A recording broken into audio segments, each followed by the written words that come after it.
ফড়িং নিঃশব্দ সৈনিক, প্রকৃতির অদৃশ্য বীর। ফড়িং বাংলার মাঠে ঘাটে, পুকুর পাড়ে কিংবা জলাভূমির ধারে প্রায়ই উড়ে বেড়াতে দেখা যায় এই নিসর্গ সৌন্দর্য প্রতীককে। কিন্তু এই ক্ষণিকের উড়ন্ত সৌন্দর্য শুধু রঙিন পাখার সৌন্দর্য নিয়েই প্রকৃতিতে তার অবস্থান তৈরি করেনি, বরং সে প্রকৃতির ভারসাম্য রক্ষা করতে নিজেকে উৎসর্গ করেছে নিঃশব্দে, নিঃস্বার্থে, নিরলসভাবে। একটি পূর্ণবয়স্ক ফড়িং একদিন একদিন গড়ে প্রায় ১০০ থেকে ৩০০টি মশা খেয়ে থাকে। অবিশ্বাস্য হলেও সত্যি। একটি ফড়িং তার জীবদ্দশায় হাজার হাজার মশা ধ্বংস করে।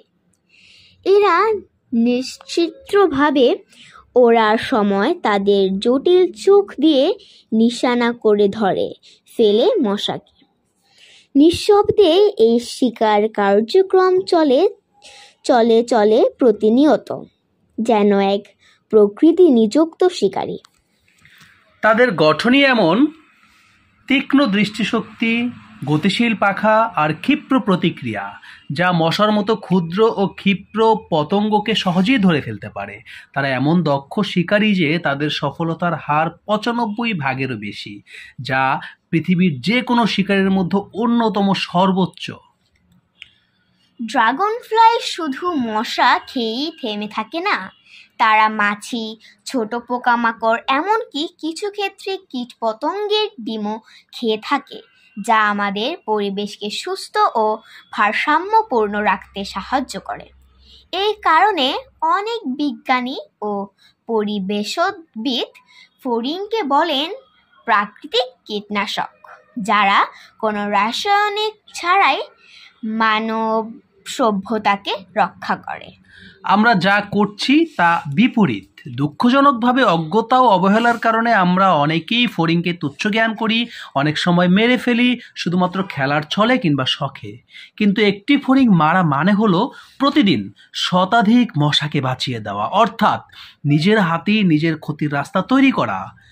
মশা শুধু বিরক্তিকর নয়, এটি ডেঙ্গু, ম্যালেরিয়া, চিকুনগুনিয়া, জিকা ভাইরাসের মতো প্রাণঘাতী রোগের বাহক। অথচ এই রোগের বিরুদ্ধে আমাদের প্রাকৃতিক নিজস্ব সৈনিক ফড়িং আমাদের অজান্তেই লড়ে যাচ্ছে।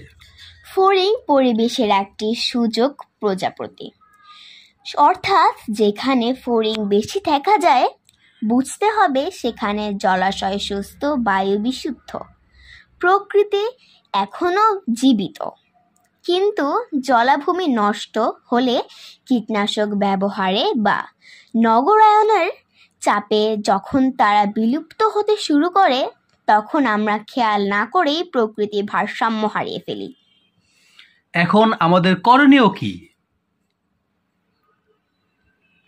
ফড়িং দেখলে মেরে ফেলো না, তাকে রক্ষা করো। নিজের চারপাশে জলাশয় ও সবুজের যত্ন নাও। শিশুদের শেখাও ফড়িং খেলা নয়, প্রকৃতির বন্ধু। রাসায়নিক স্প্রে ও কীটনাশক কম ব্যবহার করো। শহর বা গ্রামে পুকুর ও জলাশয় সংরক্ষণ করো, সেই সঙ্গে ফড়িংও থাকবে। শেষ কথা, ফড়িংদের কথা কেউ বলে না, তারা নিঃশব্দে আসে, উড়ে বেড়ায়, শিকার করে, আমাদের রক্ষা করে, যেন কোনো প্রশংসা বা পুরস্কারের প্রত্যাশা ছাড়াই। তারা প্রকৃতির ছায়া সেনা। তাই একটি ফড়িং বাঁচাও মানে ১০০টি মশার হাত থেকে মুক্তি পাও। এটা শুধু ভালোবাসার আহ্বান নয়, এটা তোমার আমার বাঁচার প্রশ্ন।